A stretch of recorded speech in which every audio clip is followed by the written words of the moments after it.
Mula sa 702 DZAS, Agapay ng Sambayanan. Narito na ang programang mag-uugnay sa iyo tungo sa wastong kamalayan sa batas. Praktikal na talakayan ng mga alituntunin at balitaktakang may kaugnayan sa mga patakaran ng bayan. Kinilala sa Golden Dove Awards bilang Best Documentary Program.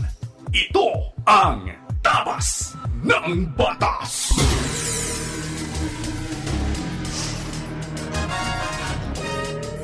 Isang magandang Sabado na umaga sa iyo na nakikinig sa anumang bahagi ng Pilipinas, Luzon, Visayas, Mindanao at sa iba pang bahagi ng mundo. Marhay na aga sa inyo naming nakikinig diyan sa Bicol Region sa pamamagitan ng CARE 104.3 The Way FM. At diyan naman sa Zamboanga City na nakikinig via 1116 DXAS Radio Comunidad. Buenos Dias! At sa ating mga kaagapay sa 1062 DXKI, your friendly voice sa Coronadal City. At sa ating namang mga listeners sa 1197 DXFE Davao, magandang umaga po. At sa ating mga listeners dito naman sa Metro Manila na walang sawang nakatutok sa atin tuwing Sabado ng umaga, happy listening po sa inyo.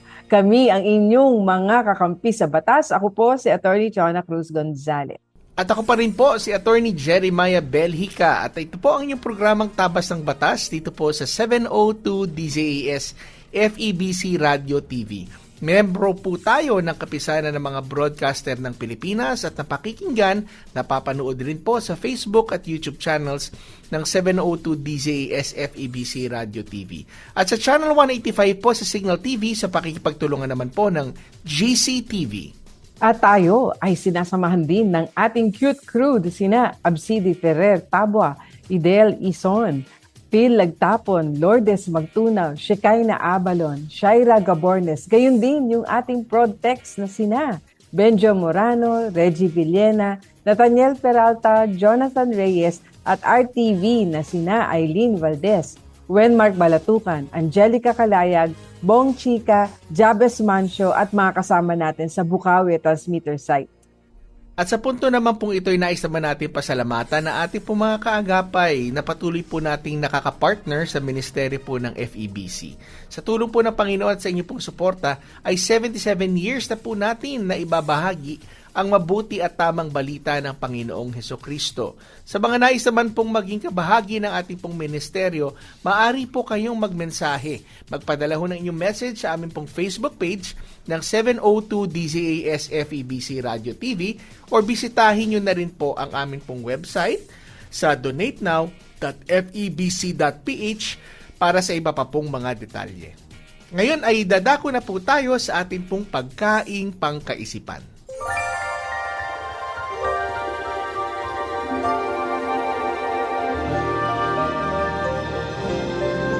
Ito po ay hango sa Kawikaan chapter 17 verse 17. Ang sabi po, ang kaibigan ay nagmamahal sa lahat ng panahon at sa oras ng kapighati ay kapatid na tumutulong.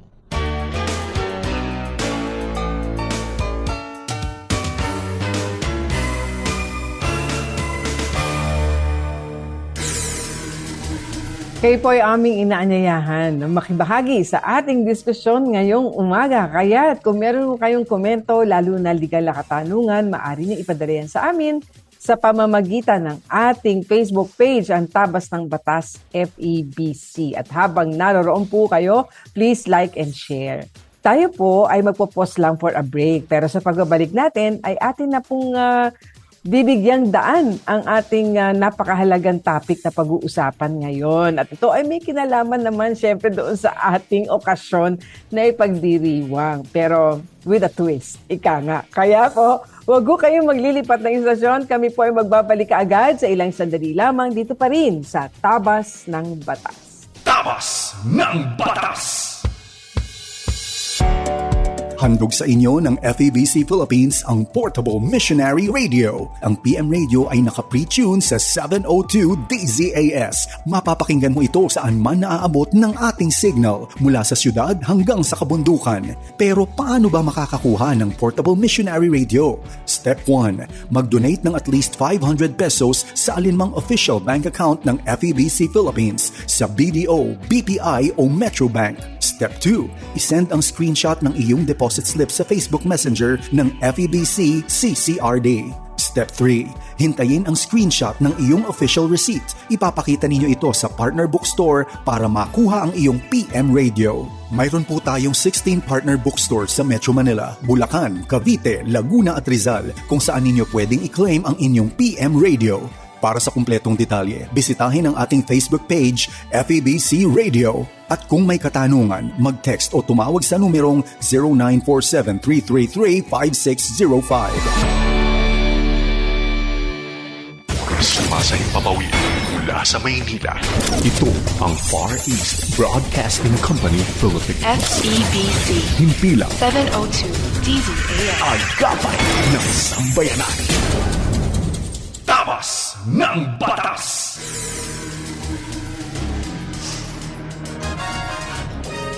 Alright, so tayo po'y nagbabalik muli sa ating programang Tabas ng Batas. Ako pa rin po si Attorney Jeremiah Bellica. At ako naman po si Atty. Chona Cruz Gonzalez at tayo nga ay nasa segment na kung saan pag-uusapan natin ang isang napakahalagang topic. Ito ay may kinalaman sa Kapaskuhan, Attorney, no? Pero, mapapaisip tayo, meron nga bang legal na mensahe ang Pasko? Naku, Di ba? Kakaiba yan. Oo, hindi ba? So, it's a different perspective, a different insight, pero meron ho. Kaya, Attorney, paano ba natin nais na dalhin itong mensahe na ito sa ating pagtatalakay ngayon? Ay, napaka-timely ng mensahe ng Kapaskuhan, ano? Pasko, kaya pag-usapan natin is about Pasko, batas at ang ating bayan, no? At ano ba ang mga constitutional na message o constitutional na mensahe ng kapanganakan ng ating Panginoong Hesukristo, di ba? Yes. At ang bilis ng panahon. Oo nga. Next week or sabihin natin na 12 days from now ay ano na naman, Pasko na naman. Pasko And na then naman. another 7 days after that ay ano na, bagong taon na, no? Yes. So, bakit ba may legal na mensahe ang Pasko? Bakit kailangan natin maintindihan? Kasi ang Pasko ay bilang kwento ng Diyos na pumasok sa kasaysayan. Ang kagandahan po ng Pasko, yung iba sabi, hindi naman talaga yan ang birthday ni Jesus. Oo. No, hindi naman, una sa lahat, hindi naman pinapanganak ang Diyos. At kung pinanganak man siya, nagkatawang tao, hindi naman yan ang kanyang birthday kasi sabi, lumabas daw ang mga tupa, winter, hindi naman pwedeng lumabas.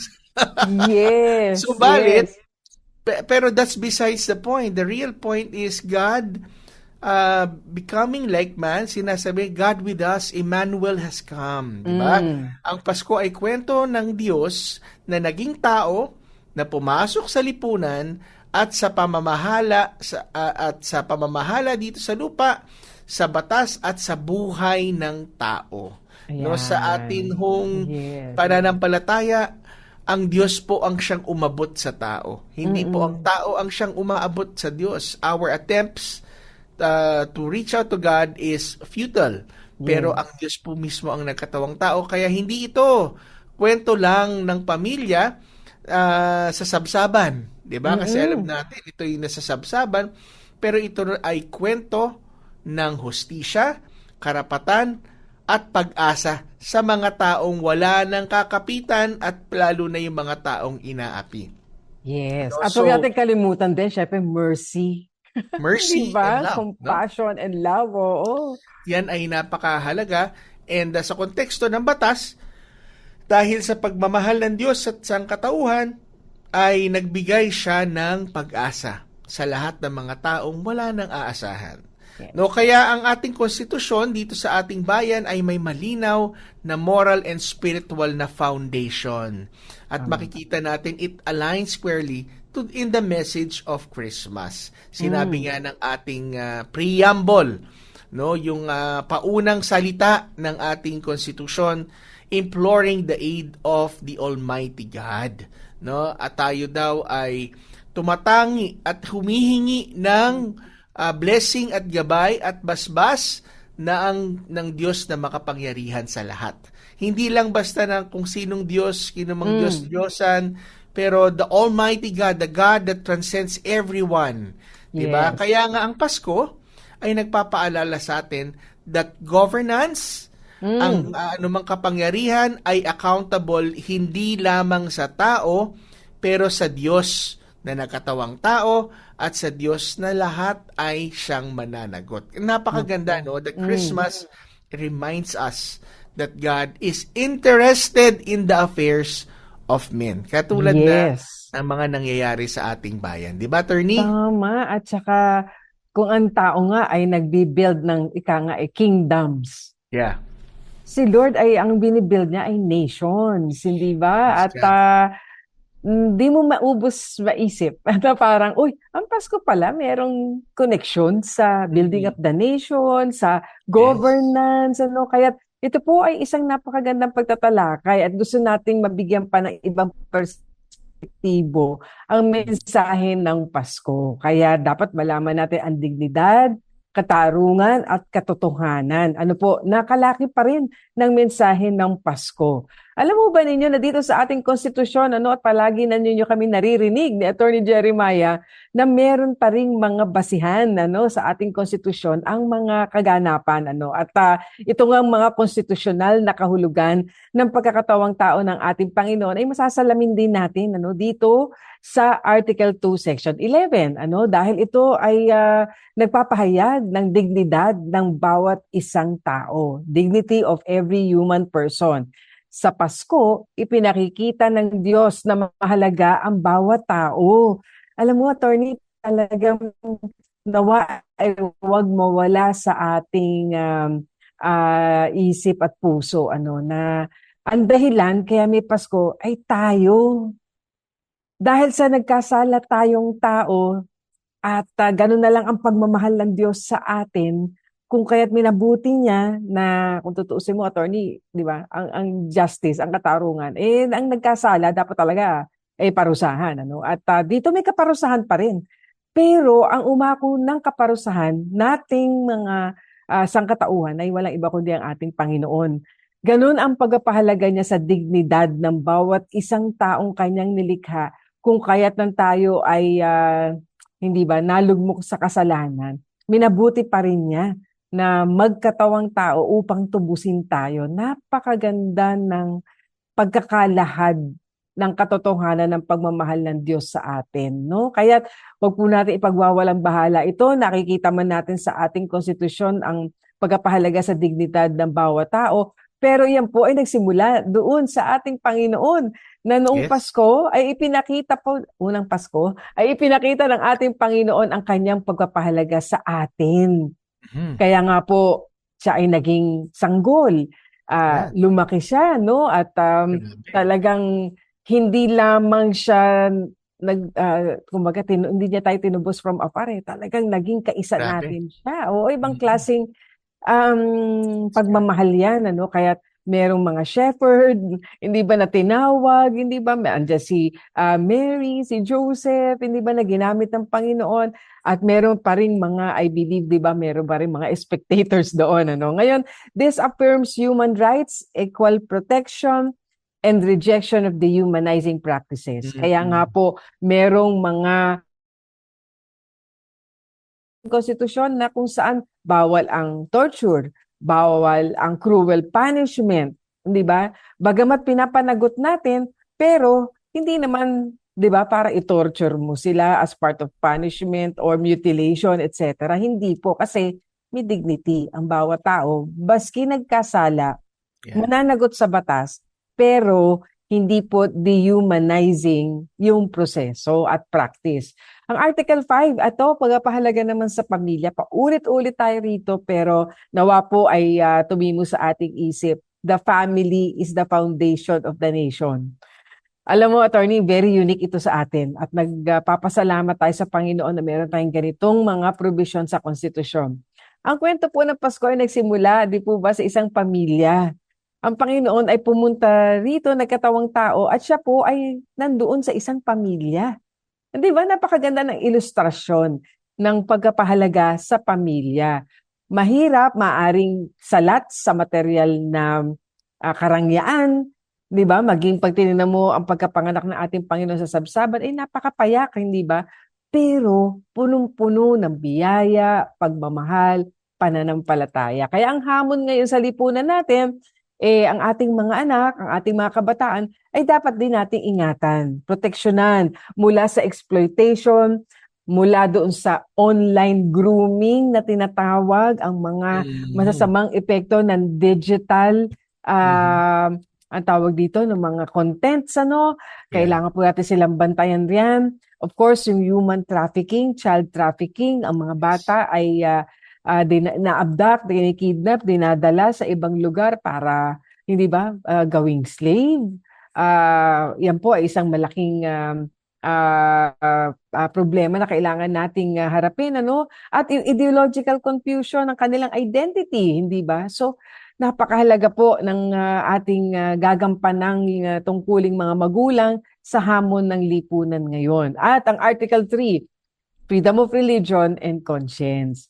Alam po natin na ang mga pantas ay nagbiyahe pa talaga, naglakbay, kasi ay nais nilang hanapin ang Mesiyas. At yun ay para kanilang bigyan ng kaukulang pagsamba at pagkilala, hindi ba? Kaya yung freedom of religion, napakahalaga po niyan. At ng conscience, kaya yan ay kailangan nating bantayan at proteksyonan.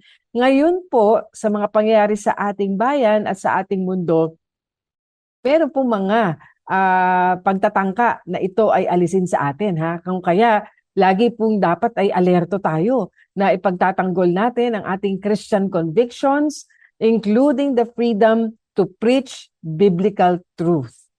Talaga pong hindi lamang yan, kundi ipamuhay. Yan ang mahalaga. Yung ating Christian values and principles. Ngayon, attorney, gusto nating malaman naman ngayon, ano ba ang legal na mensahe ng Pasko sa ating konteksto, dito sa ating bayan, sa mga pangyayari ngayon? Tama. At maganda yung mga nabanggit mo nga na ang Pasko nagpapaalala sa atin ng dignidad ng mga tao. Ang Diyos mismo nagkatawang tao, ang kahalagahan ng pamilya, ng mga kabataan, ang Diyos mismo nagkatawang bata. Diba? And ang kahalagahan ng kalayaan na sumamba.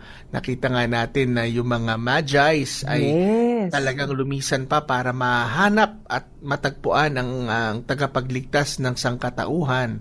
Kaya mahalaga ang kalayaan sa pananampalataya. Mahalaga din na ang legal na mensahe ng Pasko naman sa konteksto ng Pilipinas ay unang-una yung Pasko ay nagtuturo din sa atin ng rule of law.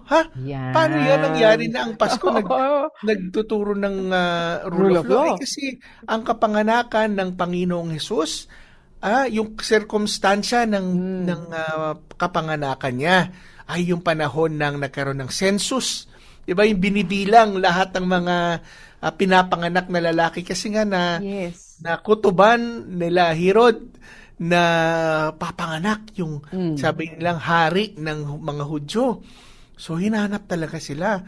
So maalala natin dyan na may public administration. Pero meron din storya ng abuse of power.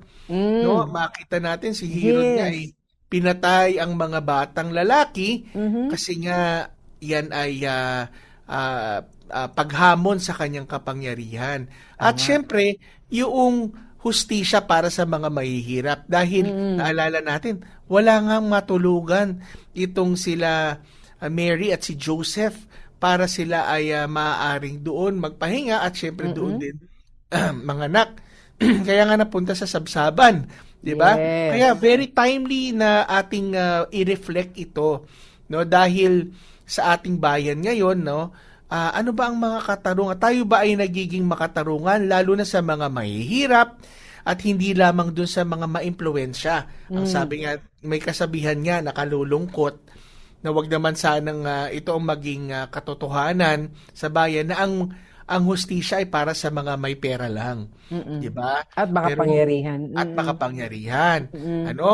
Kasi sinasabi na kinakailangan ang pagpapatupad ng batas sa lahat, hindi ito dapat selective. Hindi Yes. dapat ito ay sinisino kung sino lamang yung malakas sa judge, malakas sa lipunan, pero dapat merong tayong justice sa ating bayan.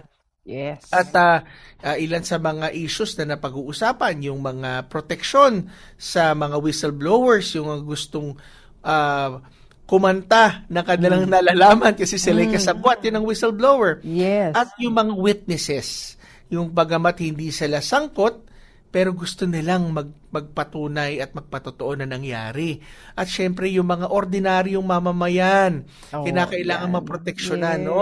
At kasama rin yan, yung timely reflection natin ay yung pananagutan sa kapangyarihan ng lalo na ng mga taong may posisyon. Tama. Di ba?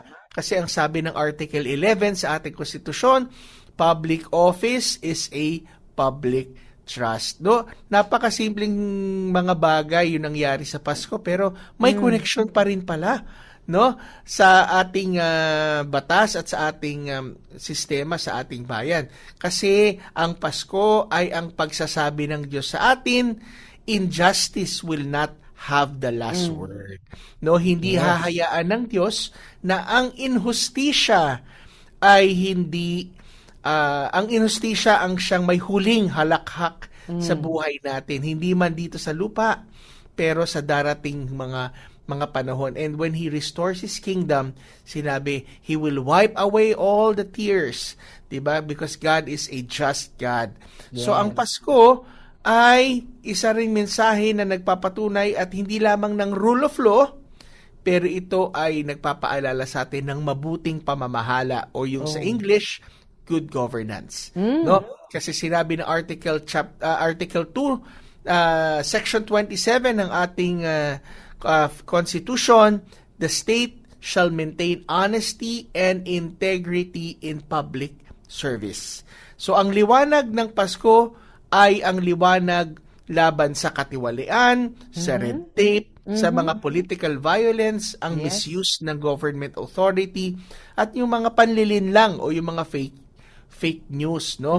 So ang mabuting pamamahala, sinabi nga, the government shall be upon his shoulder. Yes. Siya ay isang mabuting tagapamahala.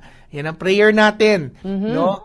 At relevant ito kasi sa gitna ng mga investigasyon, ng mga maanomalyang infrastruktura, proyekto pang infrastruktura, itong nakalipas na budget hearing, at yung mga issue na ngayon sa ICC, at sa mga political tensions, mga sunod-sunod na rally, ang Kapaskuhan at ang kapanganakan ng ating Panginoong Hesus ay nagpapaalala sa atin ng mensahe ng accountability, ng katotohanan, servant leadership. Yan. At hindi dapat tayo natatakot o dapat na nag-aasam lamang ng kapangyarihan. Kaya lahat nangyayari. Gusto makapwesto kasi sa tingin nila pag sila nakapwesto, sila daw ang mabuting magiging leader. Pero bago yan, kinakailangan talaga we have to call unto the Lord at sabihin, Panginoon, maliban na ikaw ang siyang maglinis sa amin, talagang wala kaming pag-asa sa aming bayan. Kaya nga, ang isa sa ating mga legal insight dito, ang ating konstitusyon ay nagre-require hindi lamang ng isang gobyerno, it's not just a government, but a government that is just, that is fair, that is good. A good government, good governance, no? Yan ang ninanais ng atin pong konstitusyon. Kaya ang Kapaskuhan ay kino-confront o hinaharap o tinatawag o ang atensyon ng korupsyon ng mga taong mga sangkot sa korupsyon katulad nila Herod, no, sa Bible, pero tinataas din na ito ang mensahe ng righteous leadership katulad naman ng pinakita ng amain ng ating Panginoong Hesus na si Joseph, no, na si Jose, dahil kita mo, sabi nga niya, inako niya, di ba? Sinabi na panaginipan niya, ayaw niyang hiyain si Mary, hindi rin niya binulgar kahit na alam niya na medyo nasaktan siya kasi hindi pa niya nausap siya ng Lord. Ay, ang Messiah pala ang sinapupunan ng aking mapapangasawa. Kaya pinakasalan niya. So it's righteous leadership, more than that, it's fatherhood. Yun. Pagiging isang mabuting Yes. ama, napakahalaga. At hindi natin ma-overemphasize yung modelo na yan na pinakita sa Grabe. atin ng ating Panginoon. Hindi akalain ng mga listeners natin na may kinalaman ang Pasko sa governance. Meron po, at talagang hindi po ngayon lamang tayo nagtataguyod ng mga ganitong prinsipyo na dahil ito ay nasa saligang. Ito po ipinakita sa atin mismo Yes. doon sa unang Kapaskuhan. Andyan yung accountability, leadership, fatherhood, family, hindi po ba? At importance and value of every person. Kaya nga po, tungo naman tayo sa Pasko at ang karapatan naman natin. So meron bang kinalaman pa rin? Abay, meron po. Dahil part ng katarungan yung katawang tao po ng ating Panginoong Hesus at pagkakasilang niya. Kasi ang misyon ay tubusin tayo sa ating mga kasalanan. Siya ang magbabayad doon sa mga kasalanan ginawa natin kasi hindi po maaaring walang mapanagot. Hindi ba? Justice demands na merong mananagot sa mga nagkasala. Ang kakaiba po doon sa storya na ito ng Kapaskuhan, tayo yung nagkasala. Mananagot tayo dapat, pero ang Panginoong Hesus mismo ang naging tao para siya ang umako nung kaparusahan natin. Talagang, alam mo, sinasabi pa lang natin, yung puso natin nag-uumapaw na sa pasasalamat. Ganun pa man, sa pagpapatuloy natin, justice system delays. Yan yung ating naoobserbahan sa dami ng kaso, daming backlog, etc. Kulang ang mga huwes, kung kaya't ang Article 3, Section 14 pa naman ay patuloy na nagsasaad at nagpapaalala sa atin ng right to speedy disposition of cases. Kasi nga, justice delay is justice denied.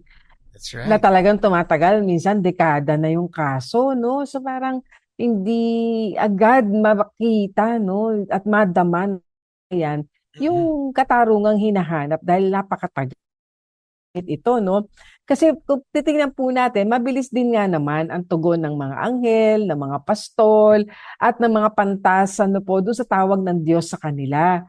Kagyat silang nag-respond doon sa calling na yon. Kaya dapat yung hustisya rin natin ngayon ay mapabilis, maging malinaw. Hindi naman mabilis na para na lamang mabigyan ng agad judgment. Siyempre, pinag-aaralan pa rin mabuti yan. Mabilis pero hindi makatuwiran. Parang mali rin yun. Oo. So parang mabilis pero dapat naman mayroong basihan talaga sa batas, sa ebidensyang ihaharap. So bakit timely ito ngayon at bakit tila parang nakikita pa rin nangyayari? Kasi nga po may mga backlog tayo sa mga korte, may mga delay pa rin sa administrative resolutions. Ito po yung mga nasasangkot doon sa mga kasong administratibo, So, dapat siya, di ba, attorney, parang mabilisan na lang din yun, Pero dahil substantial evidence lang yung kailangan, pero nagtatagal pa rin daw. Ito, alam na alam mo to, attorney. ARTA issues. Ayan. And regulatory burdens. Nagsisikap po ang ahensyang ito na napasimulan, na pinagkatiwala ng Panginoon sa ating partner si Attorney Jeremiah, the first, Director General ng ARTA, na talaga mapabilis po ang proseso ng ating transaksyon sa mga pamahalaan. Napakahalaga pong bantayan natin yan. Slow processing of public services affecting the ordinary Filipinos. Tayo yon. Ano ang mensahe? Peace on earth. Yan ang mensahe ng Pasko, di ba? So, syempre po, para magkaroon ng kapayapaan, dapat po yung hustisya o katarungan ay naipapatupad, nakakamit, dahil nagkakaroon ng unrest pag walang katarungan sa ating lipunan. Mahirap daw magkaroon ng justice kung walang peace.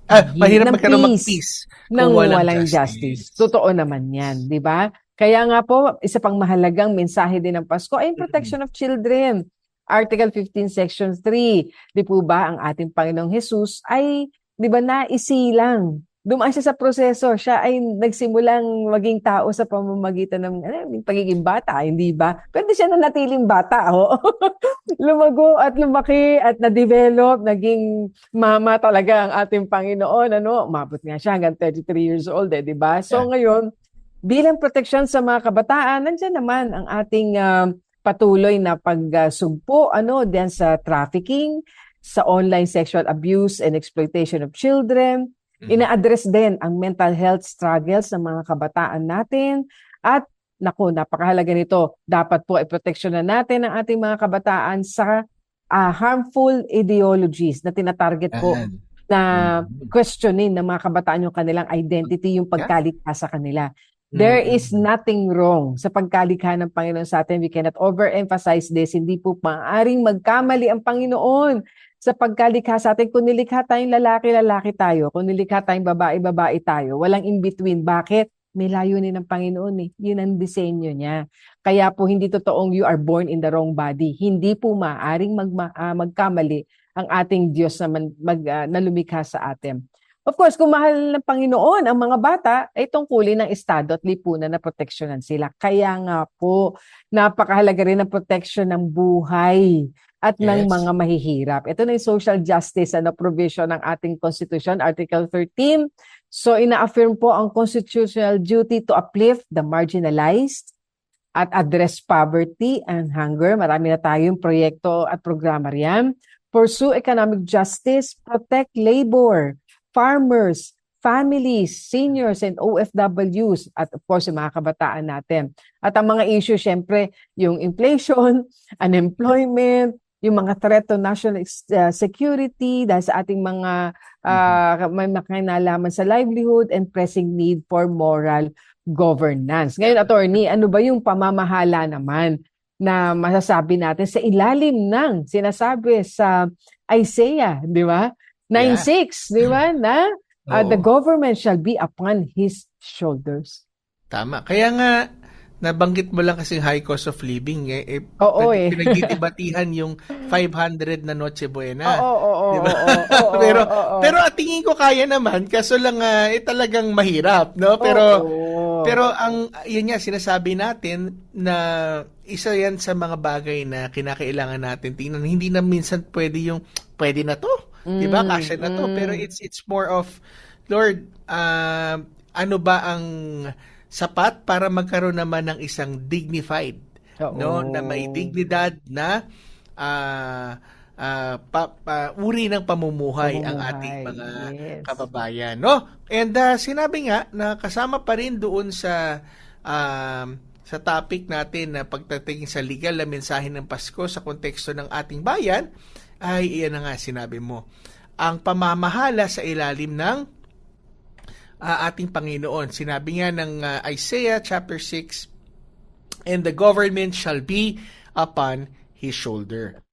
Kaya mahalaga nating maalala na ang prophetic vision ni Isaiah sa Isaiah chapter 9 verse 6 ay isang maihahalin tulad natin na isang constitutional vision. Diba? Yes. Katulad ng ating konstitusyon ay naglalahad ng mga hangarin, yung aspirations ng isang bayan, inilagay natin sa isang dokumento. In the same way, ang Isaiah chapter 9 verse 6, sinasabi dito, ang isang gobyerno that is rooted in truth, ang isang justice na available sa mga taong oppressed, no? At isang leadership na founded on righteousness, at ang isang kapayapaan na tumitindig naman sa isang moral authority. Ayan. Diba? So, makikita natin dito ang ilan sa mga legal insights natin dyan, na ang public office ay isang pagkakatiwala. It's a stewardship.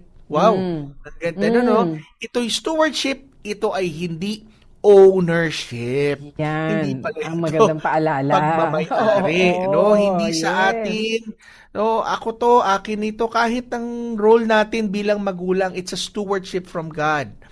We do not own our children. They are entrusted to us by God. So, leaders must avoid conflict of interest. They must avoid abusing power. Yes. And also avoid violations ng due process, no? At sinasabi nga na ang sa mga leaders makakatulong sa iyo ang due process pag may iniimbestigahan ka. 'Di ba? Kasi dumadaan sa tamang proseso, nabibigyan ng pagkakataon na magpaliwanag ang mga tao, pero wag nating shortcutin. Also, accountability is a biblical principle, no? Kinakailangan tandaan natin ang lahat sa atin ay accountable. 'Di ba? Meron tayong pananagutan. 'Di ba? Minsan kung may mga taong umaksyon, basta buhay ko 'to, bahala ako, mali pala 'yon. No, accountability is biblical, it's constitutional, at ito ay essential sa pagpapagaling ng ating bayan. No, kasi kapag wala accountability, mahirap natin sabihin na may hustisya. Pag walang hustisya, wala tayong kapayapaan yan. Wala tayong tinatawag na national peace. Yes. If there is no public justice. Diba? Yung shalom na tinatawag. Na reflection siguro natin dito rin, attorney, no? Sa gitna ng ingay politika, ang Kapaskuhan ay nagpapaalala sa atin na ang kalooban ng Diyos ang tunay na nagtatakda ng direksyon ng ating buhay, ng ating pamilya, at ng ating bansa.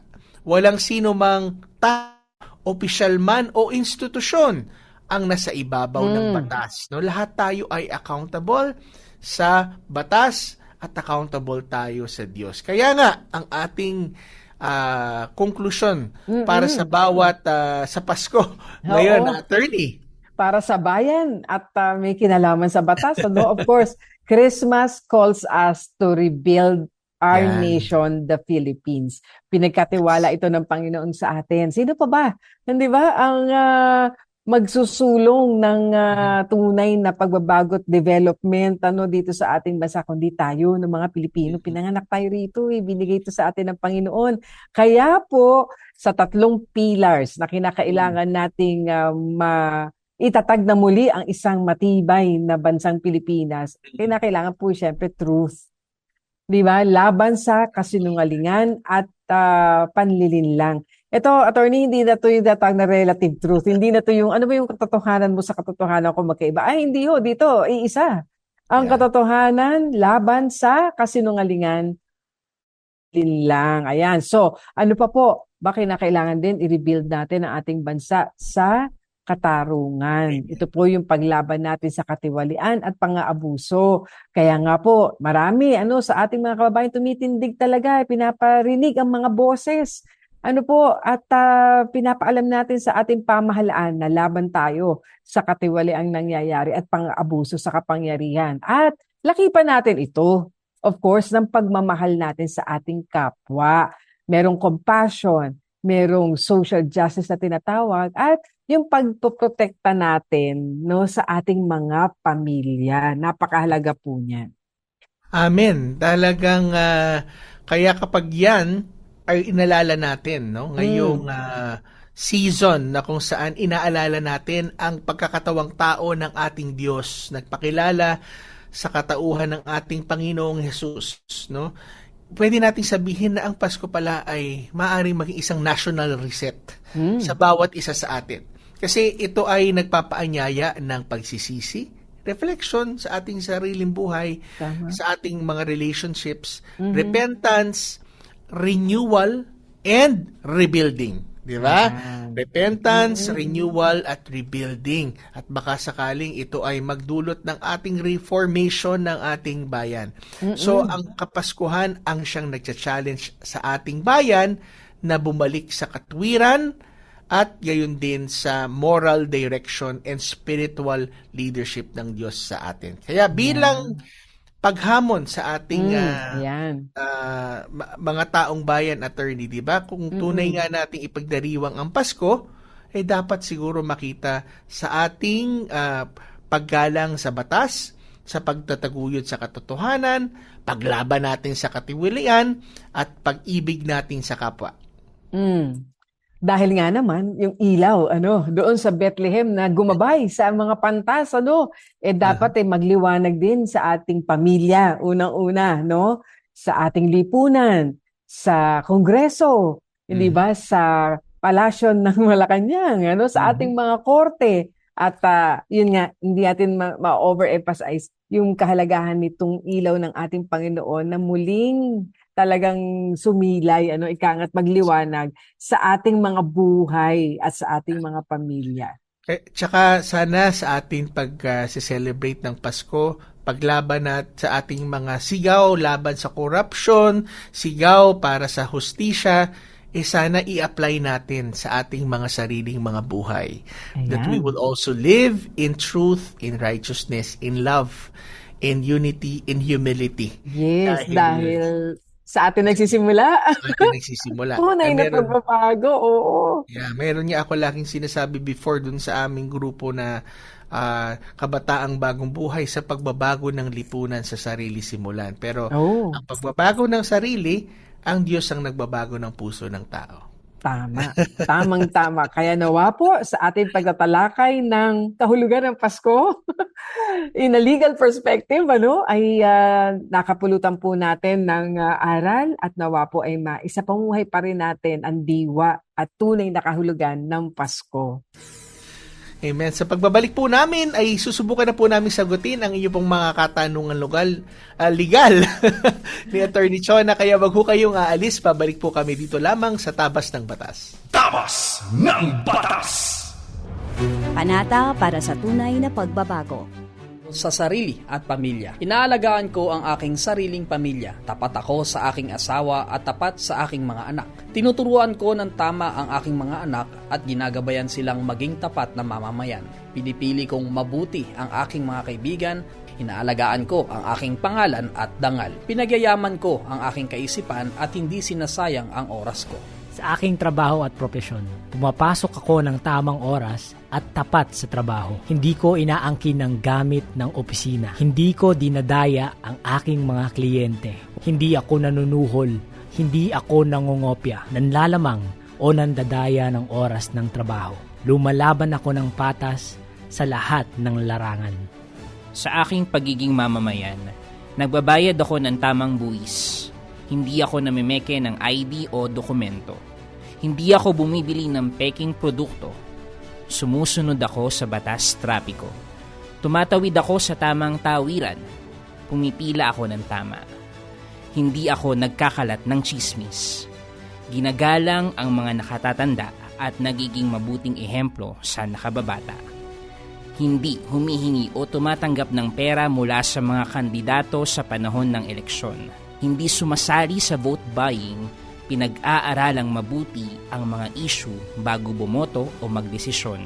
Sa pagmamahal at paglilingkod sa kapwa, inaalala ko ang mahirap, mahihina, ulila at balo. Hindi sila tinatapakan kundi minamahal, tinutulungan at ipinaglalaban. Gumagamit ako ng sariling kakayahan, lakas at yaman upang maging pagpapala sa iba at sa bayan. Sa pagharap sa katotohanan at katarungan, nagsasabi ako ng totoo kahit mahirap. Hindi ako nagsisinungaling sa pamilya, kaibigan at kapwa. Handa akong humarap sa anumang investigasyon ng buong tapang at kooperasyon upang lumabas ang katotohanan. Naninindigan ako na lahat ng pinuno ay dapat managot sa batas kahit sino pa sila. Sinusuri ko muna ang balita, usap-usapan at mga aligasyon bago maniwala sapagkat ang maling hatol ay isa ring anyo ng korupsyon. Sa pananampalataya at bayan, nananalangin ako para sa aking bayan. Ipinapanalangin ko ang mga pinuno mula sa Pangulo, Vice Presidente, mga senador, kongresista, mga mahistrado, mga hukom, gobernador at barangay. Ninanais ko ang kalooban ng Diyos sa aking bayang Pilipinas. Ang laban kontra korupsyon ay nagsisimula sa sariling tahanan, sa ating puso at sa araw-araw na buhay. Dahil anti-corruption ako, pipiliin kong maging matapat. Dahil anti-corruption ako, ipapamana ko ang tamang halimbawa sa susunod na henerasyon. Dahil anti-corruption ako, hindi ako susuko sa laban para sa isang malinis at maunlad na Pilipinas. Tayo mismo ang magtatayo ng isang bansang hindi binabalot ng kasinungalingan, kundi pinaghaharian ng katotohanan, katarungan at ng Panginoon. Ang panatang ito ay mula sa panulat ni Pastor ni Jeremiah Belhica. Paalalang hatid ng inyong 702 DZAS, FEBC Radio TV. Agapay ng Sambayanan. Sumasayang papawid mula sa Maynila. Ito ang Far East Broadcasting Company Philippines. FEBC. Himpilang 702 DZAS. Agapay ng Sambayanan. Mga kasong bibigyang pansin at mga katanungang sasagutin, yan ang tututukan at gagabayan ng Payo de Asunto.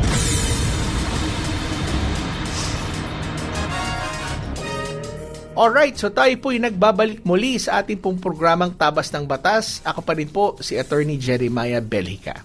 At ako naman po si Attorney Chona Cruz Gonzalez. At pakinggan natin, Attorney, ang unang katanungan mula sa ating listener. Good morning po. May anak ako na lalaki na 22 years old, third year college, nang magbigay siya ng grade sa akin, 5 po na subject ang failed, tapos inedit niya ito lahat na pass. Nagduda po ako at pinuntahan ko yung school niya para mag-inquire sa registrar nila. I found out na edited lang yung grades niya. Now, nag-decide siya na umalis sa bahay ko tapos doon na tumira sa bahay ng girlfriend niya. Tapos nag-enroll siya sa ibang school without my consent. Ang tanong ko po is, obliged po ba ako na magbigay ng financial support sa study niya? Dahil assessment ko po hindi na in good faith ang pag-aaral niya. Paki-advise naman po ako. Salamat po. Ayan, Attorney. So, baka merong mga nakaka-relate din dito mga tagapakinig natin na merong mga anak na pinipilit itaguyod ng mga magulang para mapag-aral pero tila nagkakaroon ng problema yung mga anak sa kumbaga sabi nga para mairaos sabi maipasa yung kanilang mga subjects at sayang ang panahon naman kung ganito ang nangyayari pero Attorney, siguro tayo bilang ako isang magulang naman din naiisip ko meron po kaya na tao na maaring mapakausap kayo rin yung inyong anak para siya ay mapagpayuhan, malaman din ano ba nangyayari sa kanya. Ano ba ang dahilan? Bakit bumabagsak siya sa kanyang mga subjects? Kasi minsan, Attorney, meron din tayong nalalaman ng mga sitwasyon na kung saan nabubuli yung estudyante. So, hindi natin alam. Meron bang pinagdadaanan itong anak niya na maaaring hindi na i-communicate sa kanya? Baka po may isang tao na pwede kayong mapakausap sa kanya, na pakikinggan niya, at makikinig din naman sa inyong anak kung kayo pinahirapan doon sa sitwasyon na yon, para malaman lang din po ano ang nasa puso at isip ng anak ninyo. Kasi may dahilan yan, Attorney, kung bakit bumabagsak sa kanyang mga subjects, bakit imbis na iayos at magkaroon ng pakikipag-usap dito sa kanyang magulang, ay umalis pa at pumunta pa sa bahay doon ng girlfriend at doon na tumira. At nag-enroll naman, so ibig sabihin, nais pa rin magpatuloy ng pag-aaral. Pero since wala ng consent itong magulang, parang ang kanyang legal na katanungan, may obligasyon pa ba siya bilang parent? Oo. Magandang katanungan to kasi hindi na minor tong bata. Yes. Hindi na siya minor, siya ay 22 years old. So, minsan iniisip natin, 22 years old, di bahala ka na sa buhay mo. Well, sa atin hong batas, sa atin pong family code, ay meron pa rin po tayong pananagutan sa pag-aaral, sa suporta sa ating mga anak, lalo na kung sila ay hindi pa nila kaya suportahan ng kanilang sarili. Makikita po natin sa atin pong batas na kabilang sa kanilang karapatan ay tumanggap ng suporta sa kanilang pong mga magulang. Yes. At lalong-lalo na ang suporta sa education. Subalit, pagamat sila ay merong karapatan at kayo may obligasyon na magbigay ng suporta, pwede naman kayong magtakda ng reasonable na mga kondisyon. Huwag kang magsisinungaling sa grades. Yes. Dapat sabihin mo sa akin, saka nag-aaral. Dapat mag-aaral ka na mabuti kasi kung hindi, ikaw ay pwede kong i-audit at tanungin. So, yan ay kasama. So, ang pinakamabuti po dyan ay upuan ninyo at kung siya hihingi pa ng tulong sa inyo, wag nyo hong ipagkait. Pero dapat malinaw ang inyo pong kasunduan. Kasi baka attorney, baka ayaw yung kurso. Yun, pinipilit pwede rin ninyo. pala. So, Oo, pag-usapan nyo, no? Kasi baka naman pala reasonable naman na kanyang sinasabi. So, tandaan natin bilang magulang, tayo ay sumusuporta, i-raise sila, hindi sila ihubog ayon sa ating wangis at katularan. Oo, at alam mo yung mga bata din kasi, yung mga anak natin, kailangan kasi maipaunawa natin sa kanila na yung kahalagahan ng edukasyon, hindi naman na yung para sa ating mga magulang eh. Tapos na tayo dun eh, di ba? So sila naman, actually kaya natin sila sinusuportahan ay para nga makapagtapos at mula roon makapaghanap buhay, magkaroon ng isang matatag na livelihood for themselves, maitaguyod yung sarili at sa mga magiging pamilya pa rin nila sa hinaharapan. No? So, baka yun lang. Kailangan din talaga ng pagpaliwanag at of course, yung panalangin. Napakahalaga niyan. Ngayon, bigyan daan natin ang isa pang katanungan mula sa ating kaagapay. Nagpautang po kasi kami ng gadget, bale installment po. Ngayon po, hindi na siya nakapagbabayad sa akin na delayed na po ng 2 months. Ang dami niya pong dahilan. Pwede na po ba siyang ibablatter sa polis or pwede po ba kami magsama ng polis sa work niya or sa bahay nila para masingil siya? Salamat po. Ayan, attorney. So ito naman ay, dapat babayaran, installment, may gadget na binili, hindi na babayaran, 2 months na, no? At hindi naman po kaagad-agad na pulis. Oo, naman. Kasi criminal eh. Criminal agad pag pulis eh. Ito naman po ay maaring ang unang hakbang ay pagpapadala ng demand letter na nakasaad doon. Kayo ay nagbibigay ng, let's say, 5 days, 10 days, na kung saan ay dapat bayaran niya yung kanyang mga pagkakautang at kung hindi, maaari na kayong hindi ba mag-pursue ng legal action. Kaya dadaan hindi rin sila tumuko sa barangay. Kung sila ay nasa isang barangay, maaari pong doon mamagitan po ang barangay sa inyo, sa inyong complaint na ihahain doon. At kung hindi uubra sa barangay, pwede rin siya mag-small claims. Yan. Para mabilis. Yes. So yan na lamang po yung ating mailalaang oras sa ating Payo de Asunto segment. Kundi po ninyo napakinggan ang ating pong kasagutan. Maaari niyong balikan yan. Dito lamang sa ating Facebook page sa 702-FEBC Radio at maging sa Tabas ng Batas FEBC. At kung hindi pa ho namin nasagot ang inyong pong mga katanungan ay pwede niyo pong abangan sa susunod pong Sabado. Sa mga may legal concerns naman po ay mag-message lamang po kayo sa aming Facebook page. Ngayon naman ay dadako na po tayo sa ating pong prayer time. Ama, makapangyarihan sa lahat, kami po ay lumalapit sa inyo ngayon. We lift you up our burdens, Lord. You are the good God. You are the good Father. Ikaw, Panginoon, ang siyang kumakalinga sa amin. Hindi ka na kontento, O Diyos, na umupo lamang sa iyong trono at tingnan, Panginoon, ang iyong pong nilikha. Lord God, to go to hell, Lord, to go to ashes, but Lord, you have extended not only, Panginoon, you did not only send angels, but you send your Son, Lord. At ikaw mismo ay nagkatawang tao, aming Panginoon, aming Diyos, upang magpakilala sa amin. We thank you for the message of Christmas. Salamat, Panginoon, na ikaw mismo ay nagbigay dignidad, O Diyos, sa mga tao nung ikaw ay nagkatawang tao, O Diyos. Ikaw mismo ang siyang nagpanukala, O Diyos, ng isang tuwid na pamamahala sa amin.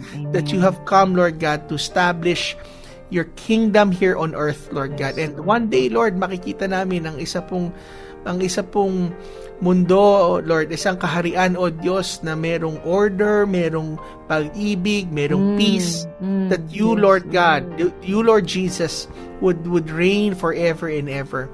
Salamat, Panginoon. Pagpalain mo, Lord, ang bawat nakikinig sa amin, amin pong mga kaagapay, Lord, sa mga nanghihina, ikaw maging tagapagpalakas, sa mga, Lord, inaapi, sa mga naghahanap ng hustisya, Panginoon, bring peace and justice, Lord God, in their lives. Your shalom, Lord. Amen. Salamat, Panginoon, sa aming bayan. Pagpalain mo, Panginoon, at ikaw, Lord, na kumilos sa aming mga leaders, sa bawat pamilya, sa katawan, Panginoon, ni Kristo, at lahat ng mananampalataya. Sa iyo namin ibinabalik, Lord, ang kalahatang kapurihan at pasasalamat sa programang ito, O Diyos. Ito pong aming dalangin sa pangalan ni Jesus.